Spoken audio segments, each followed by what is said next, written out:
In today's video, I show how to make the most of the autumn by heading deep into the woods to capture those details that make photography in this season so spectacular.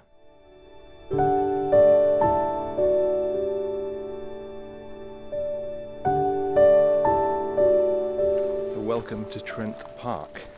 It's mid-October, so we are firmly in autumn now, and there's some great autumn colours everywhere now. Most of the trees are turning, there's yellows and golds and reds everywhere now.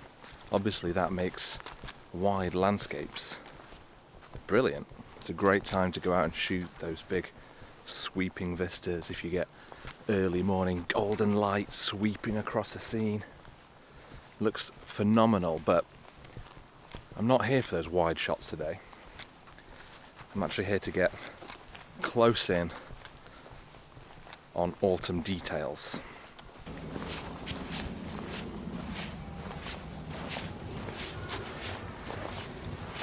So obviously I'm looking for things like mushrooms and fungi that grow in the undergrowth, but I'm also looking for leaves, I'm looking for patterns in the trees, I'm looking for anything that really tells that story of autumn.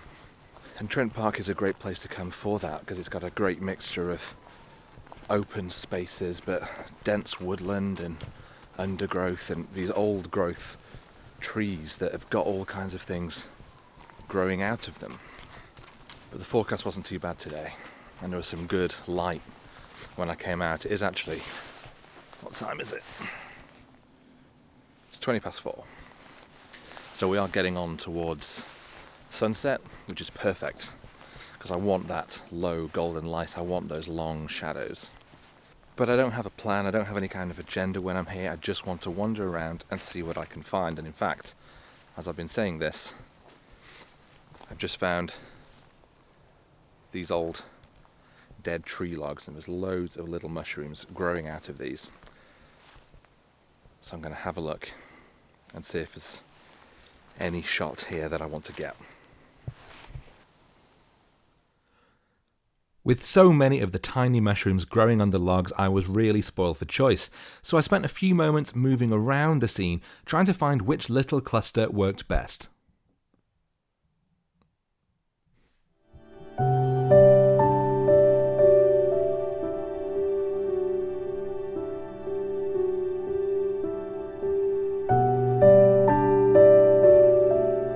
So to get my shots down here, I'm using just my 50mm macro lens and I'm hand holding it.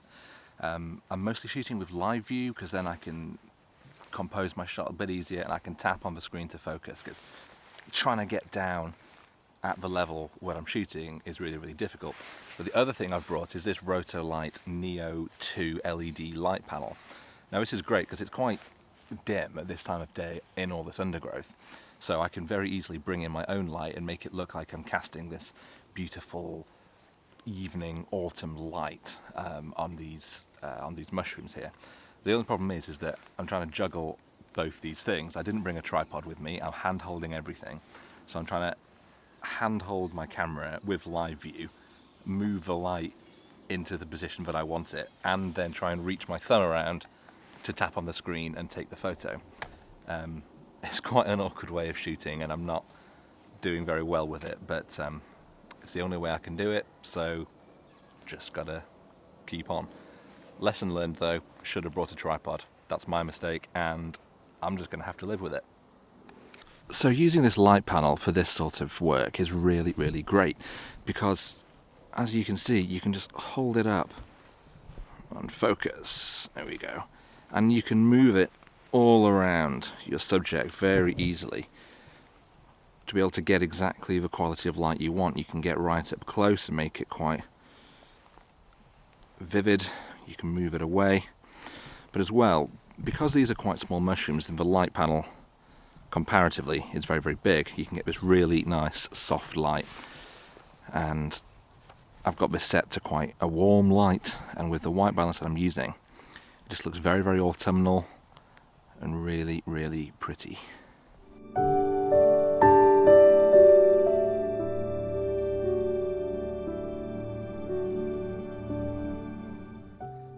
Having got what I wanted from the mushroom patch, I headed further into the woods. The evening sunlight looked great cutting through the trees, so I was keeping my eye out for any good shots.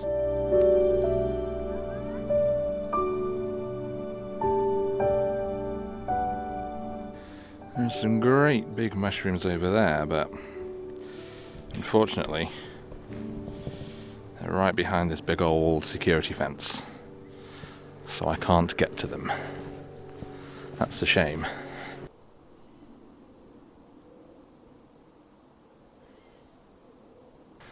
Probably don't have much light left because it's getting on a bit now. But there's lots of different parts of the wood that I want to have a look through. If it's a really miserable, grey, overcast day, and the light really isn't going to be great. But once you're out here, you need to find these forests, find these bits of undergrowth, just things like this tree. There's a mushroom of some kind growing on the side. It's not a particularly photogenic one, so it's not one I'm going to bother with. But keeping your eye out is what will let you see these little details and pick up on them. And the more you see, the more you kind of learn where else to look. And in this part of the forest there is so much undergrowth, so many old trees that have fallen down and are now playing host to new life. But it's just a case of finding it.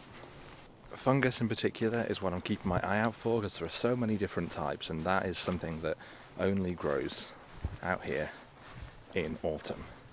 They really are the most autumn subject you could photograph in order to show off autumn. I don't know what the different types are. I'm no forager, I don't even like eating mushrooms. So this is just a case of me wandering around and seeing if I can stumble on a nice looking one, which I'm hoping I can. I've seen a couple already. Obviously there was that patch that we've already photographed, but it may well be that some more that I can find. One thing to bear in mind, of course, is that Britain is home to many dangerous mushrooms. So if you see them, don't touch them, don't pick them, and if you do have to take off any bits of dead leaves or twigs just in order to clean the scene up a bit, try and wash your hands afterwards, maybe use some antibacterial wash or something. Certainly don't then lick your fingers, because you could die, and that would be a shitty end to a day's photographing.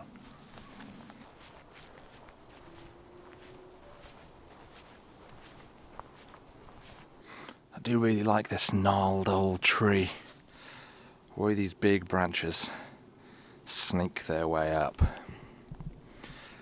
And even though the evening light isn't really doing a lot on it, it still looks pretty cool.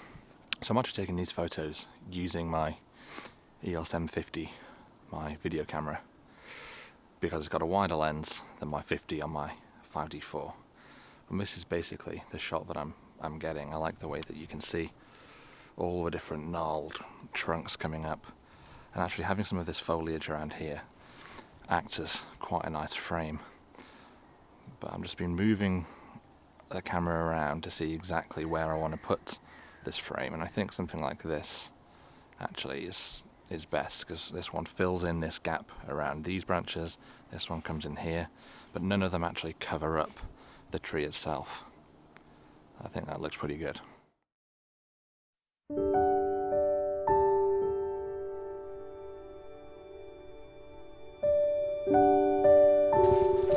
it's now just gone 5. So I've been here for about an hour. Obviously the light is starting to drop even more, and that's okay, because it's mostly those small details that, as I say, I can light with my panel. Hello. This would be a great place to be a dog. You just go boing, boing, boing, boing, boing, so many things to smell. And there are so many things to smell.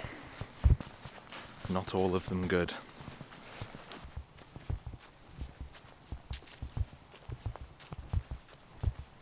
I probably don't have ages left I don't want to be here when it's completely dark, and yeah, it's 5:15. I reckon I've got maybe another half an hour, 45 minutes, maybe an hour. You can probably see that I'm a bit better lit now because I'm right on the edge of the forest and there's the sun just over there. It does look really, really good over there.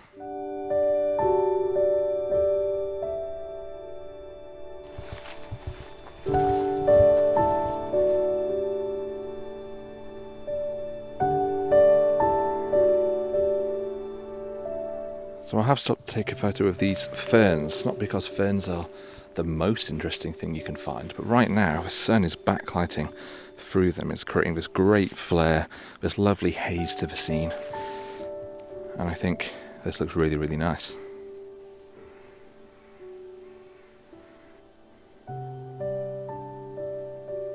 And it's an occasion where it's really important to be shooting into the sun, because if we look from this angle, when the sun isn't in the shot, the leaf is lit up, but the background is just black. There's none of that lovely summery autumn haze going on. But it's as we then bring the camera around, the sun starts getting into shot, that we get that lovely haze, and then we get the sun flaring into shot, which just gives this scene so much more warmth, so much more life. But it's just a very small shift in angle which gives you that effect. So it's important to just play around. Use live view if you need to, just so you can see the effect in real time, and when you get it just right, that's when you can take your shot.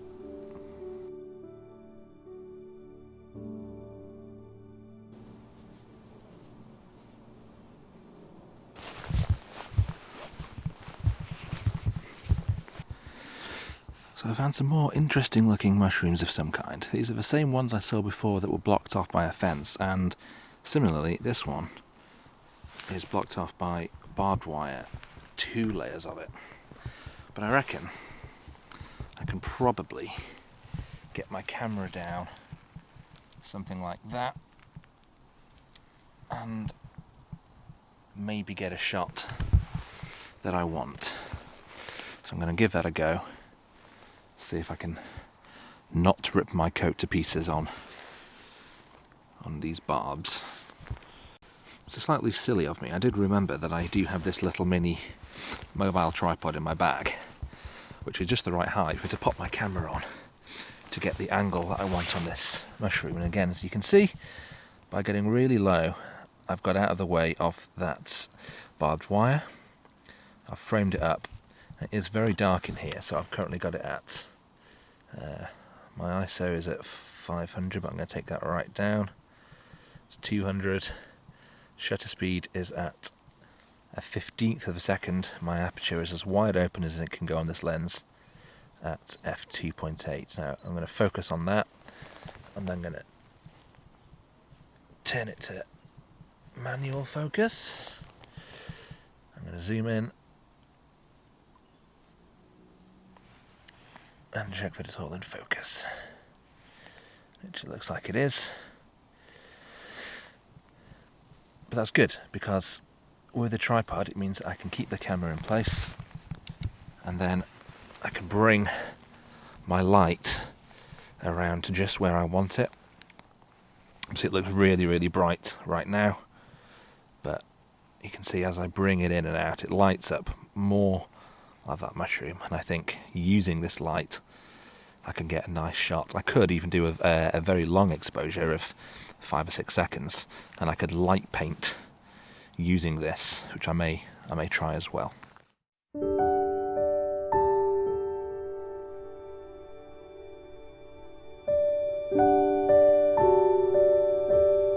So you can probably see it's pretty blue now. The sun has definitely gone, or is going, the last of it anyway, which puts an end to my explore of Trent Park, and also brings me to an end of this video. But hopefully you have enjoyed watching this. Maybe you found it useful. Certainly the one tip of don't forget to bring a tripod is something that I will be taking away from this video as well. If you have liked this, please do hit the like button, hit the subscribe button if you don't already, and I will see you next time.